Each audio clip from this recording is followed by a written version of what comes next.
welcome to my channel on the best of fantasy. Well, because I hate making top 10 videos so much, I decided that I would make a whole bunch of them. But hear me out.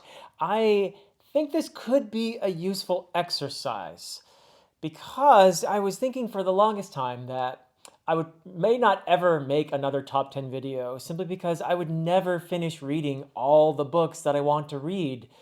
And there would always be some book on the horizon that if I just made the video, I would probably kick myself because I read that book a little bit later and think, oh, that has to be on the video. So, but that's going to be a perpetual problem, I figured out. So I thought, okay, well, maybe top 10 videos aren't so bad. But then I also thought, when you're doing these top 10 videos, you're comparing apples to oranges all the time, even though, let's say it's top 10 fantasy. That's what we're all about here, right? But really, even then, when I look at my own top 10 lists from the past, I've made a couple of them, I'm really comparing apples to oranges a lot of the time. So I thought to myself, what if I made a more useful video? What if somebody's in the mood for a fantasy book to make them think? What if somebody wants a fantasy book to make them cry? What if somebody wants a fantasy book to make them laugh? There are fantasy books that are awesome for action. There are fantasy books that are exemplars of gorgeous prose. There are fantasy books that horrify, that weird you out. There are fantasy books that give you a sense of transcendence and beauty. There are fantasy books that have the most wonderful friendships, and so on and so on and so on. And I thought, well, what if I made a top 10 video for each of these topics? That could actually be useful to people who are looking for, let's say, a fantasy book to make them think. And so without further ado, let me give you my top 10 fantasy authors who will make you think. Now, right away, a couple notes before I get started. This is going to be ranked from 10 to 1. And there will be some authors who are not on this list. I'm sure that will occur to a lot of people right away, such as China Mieville or maybe Ken Liu. I haven't read them yet, but I will be correcting that this year, so I'll have an opportunity to make this video again next year. I'll probably, as soon as I read one of those, I'll be kicking myself and thinking, I should have put them in that video, but I haven't read them yet. Another one that I read only one book from, and that was many years ago, is Guy Gavriel Kay. I'm going to be reading more of his books very soon, I hope, and so probably he'll end up in a future list of this sort. So that said, let me give you my current top 10 fantasy authors who will make you think. Beginning with number 10, Josiah Bancroft, author of the Books of Babel, which I have read and thoroughly enjoyed. This is a series that I believe sets up its themes early on and really pursues them relentlessly until the end when they really flower. He makes me think about society. He challenges me in this book, in this series, just brilliantly. And I absolutely think that the divisiveness of the ending is a strong indication that Josiah Bancroft is, in fact, making a lot of readers confront some uncomfortable things, perhaps. Does some very different things in the series, and does a brilliant overall job of just getting me out of my comfort zone and making me ponder some important things. Now, at number 9, speaking of an author who makes you uncomfortable and causes you to ponder, R. Scott Baker, author of the Prince of Nothing trilogy and also the rest of the Second Apocalypse series, but I've only read the Prince of Nothing trilogy at this point. I'll be reading the rest, the other 4 books in the Second Apocalypse series. Aspect Emperor, I believe those 4 books are called, this year. So I am excited to do that. But a lot of people would put R. Scott Baker higher on this list, maybe even number 1. And I could see that.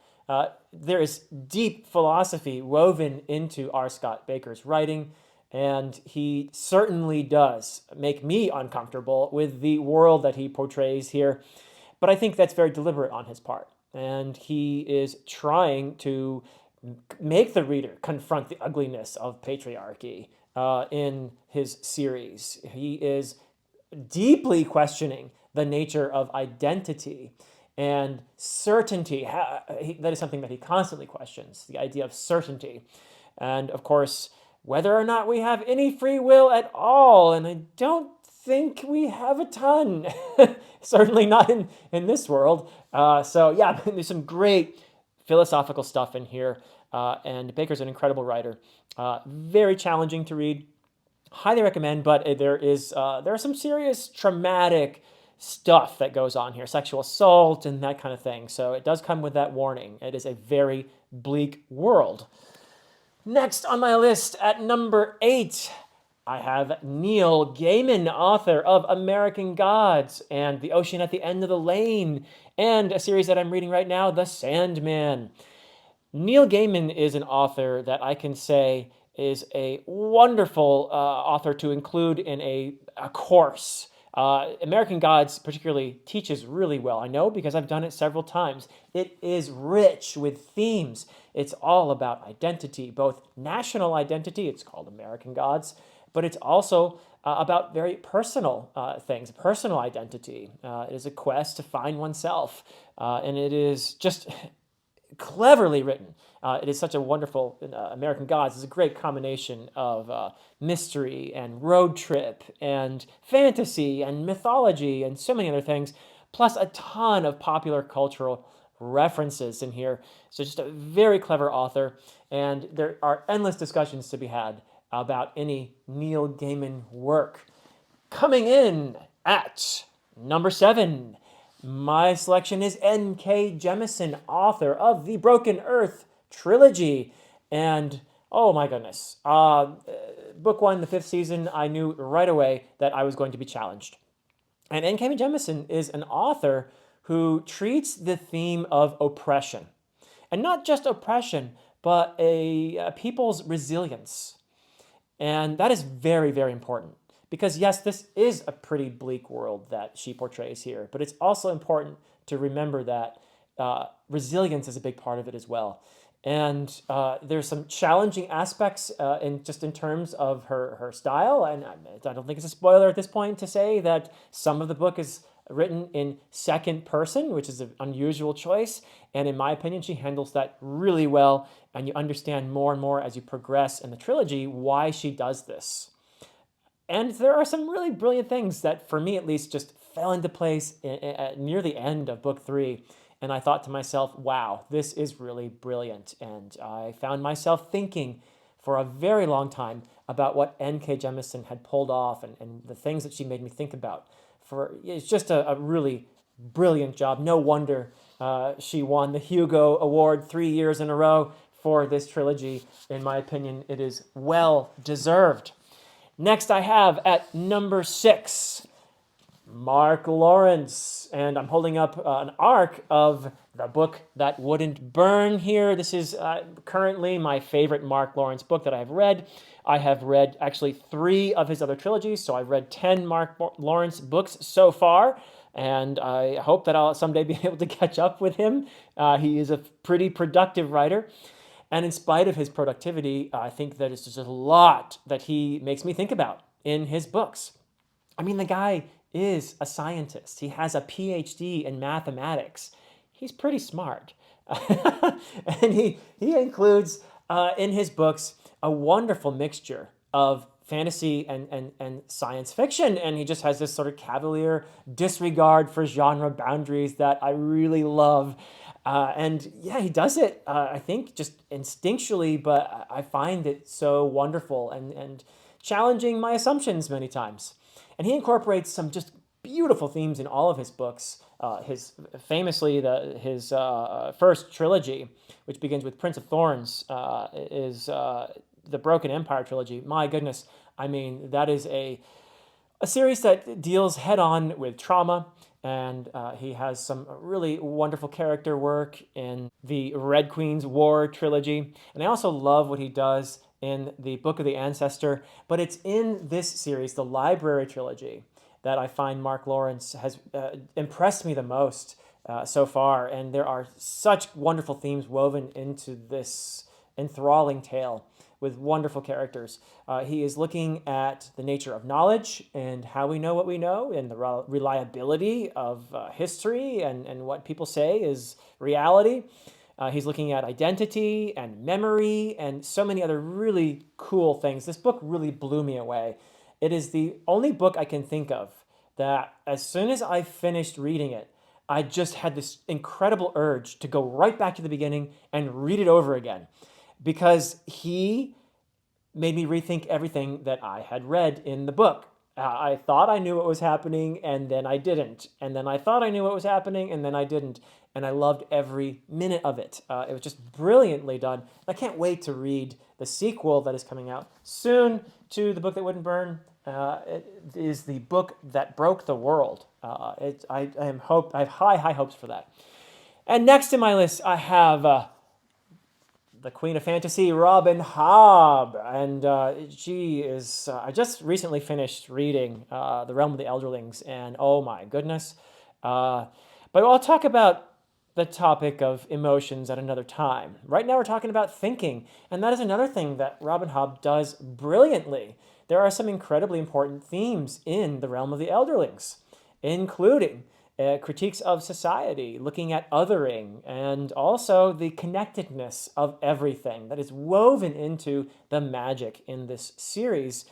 And Hobb does it really skillfully. You never feel like you're being hit over the head, but when you put the book down, you find yourself thinking about the themes that she has incorporated into her majestic writing. And I love that. I just love how much she makes me think as well as how much she makes me feel. That is why she is one of the greatest there is. And next on my list at number 4, I have put Janny Wurtz, author of The Wars of Light and Shadow. That is her masterpiece, with the 11th book coming out very soon this year in 2024. Very excited for that. I am currently 4 books into this series. I will soon be reading book 5. I've also read one of her standalones, To Ride Hell's Chasm. And whoa, this is an author who absolutely delves as deep as it gets. And I love that. I just love how Janny Wurtz has a big master plan for the series. And honestly, it could be the case in the future when I do finish The Wars of Light and Shadow that this series will cause me to put her even higher in this ranking. I mean, she's already number 4, but she could climb in this easily, just because I believe I can detect where this series is going, and it is getting big and vast. And she's weaving in a little bit of what feels like some science fiction into what has felt previously more like fantasy, and challenging a whole lot of assumptions about, well, look, talk about narratives that people have about the way things are. And Janny Wurtz just undercuts that, shows us how these dominant narratives are often skirting the truth or even covering up the truth. And it's just tremendous how deep this feels, how she also, like Hobb, talks about connection. And it's just such a transcendent experience, an elevating experience, reading her wonderful prose as well. So just I have a lot of great things to say about this series, and I'm looking forward to continuing in it. At number 3, here's another one that I think a lot of people would put at number 1, and that is Gene Wolfe, author of this series that gave me all kinds of headaches. So, I mean, I really did enjoy my experience overall reading Book of the New Sun, which is all I've read so far of Gene Wolfe's. I do intend to actually reread this at some point, so maybe I can make more sense of it. And also continue with Earth of the New Sun and the other books in the series, but some of his other stuff as well, because I find Gene Wolfe to be an incredibly gifted author who he is actually the epitome of an author who makes you think. And he weaves in all kinds of great themes into Book of the New Sun, including language and how meaning is built from language and how that might be somewhat questionable at times. And also identity and memory are huge in here. There's just a ton going on here, and he has all kinds of allusions. He was a very devout Catholic, and there are some pretty interesting religious themes woven in here in a very new way, a way I hadn't seen before. So there's just tons of nuance. and continuously, throwing me off. That I'm thinking, okay, I'm comfortable now in this series. I think I know what's going on, and then something comes out of left field, or a character that I met before just drops out of nowhere back into the story, and I'm wondering what is going on here? Or there's like a play in the middle of a novel. There's this long play about the origins of the world. I mean, there's some deep stuff going on in here, and I found it to be maybe the most challenging fantasy or sci-fi. That's another aspect of this that is honestly kind of challenging. What is it? But it's one of the most challenging reads I've ever had, and I loved it. I loved it for that, and I will certainly come back to it. I have an itch to come back to it and try to figure out what the heck I read the first time. So yeah, good stuff. And at number 2, this is one that I always come back to for comfort. It is one that I read when I was relatively young and has stuck with me, has always made me ponder, has always made me feel a sense of connection to the world around me in the most wonderful way. And that is Ursula Le Guin, author of the Earthsea series. I simply just cannot say enough about Le Guin's brilliance and how she incorporates themes into her writing. She is very definitely a theme-driven author, and she takes a lot from philosophy, such as Taoism. It is very much right from the get-go a controlling theme in her work, but also very importantly in some of the later books, feminism. And she takes a really good look at, that's a heavy book. She takes a good look at society and how our assumptions about the way things ought to work often impede our view of what is really in front of us. She is just really, just fantastic theme work in terms of mortality and death. I mean, A Wizard of Earthsea is one of the most beautiful treatments of the theme of acceptance of mortality that I've ever come across. And I just fall in love with her books every time I come back to them. Just beautiful stuff, but always makes me think about who I am, where I am, what my place is in the universe. Well, speaking of the universe, my number 1 fantasy author who makes me think, and if you're a follower of my channel, you probably already know who this is, but I'm going to hold up the book anyway. It is Steven Erikson, author of the Malazan Book of the Fallen, among other things in the Malazan world, and other books as well. What can I say about Steven Erikson? This is an author who continuously challenges what I think I know in the course of reading this. And that goes for characters within the series. I think, okay, I know this character. I got this. And another chapter comes along and I get a different perspective and suddenly I'm like, wait, maybe I don't know what I thought I knew. And that goes on a much bigger level as well. Because a recurring theme in the Malazan series, and this goes for Ian Esselmont as well, the co-creator of the Malazan world, a recurring theme is constantly questioning the veracity of the received narrative of history and what we believe we know. But there's also just a transcendent sense of connection and empathy in the series. So one of the really hallmarks of Erikson's writing is how he can have characters who are at each other's throats, and suddenly there is an epiphany, a realization about their connection to one another, and they see the humanity in each other, and it is mind-blowing. And it's just amazing how Erikson weaves in these themes while making me laugh and making me cry, and writing some of the most incredible battle sequences ever written. It's just amazing stuff. And I always feel while reading a Malazan book that I am being steeped in sublimity. I have said before that Steven Erikson freed my imagination, and that is the highest compliment I can think of for a fantasy author, because fantasy really is all about imagination and making us think. And these are authors, all of them, who have done so for me.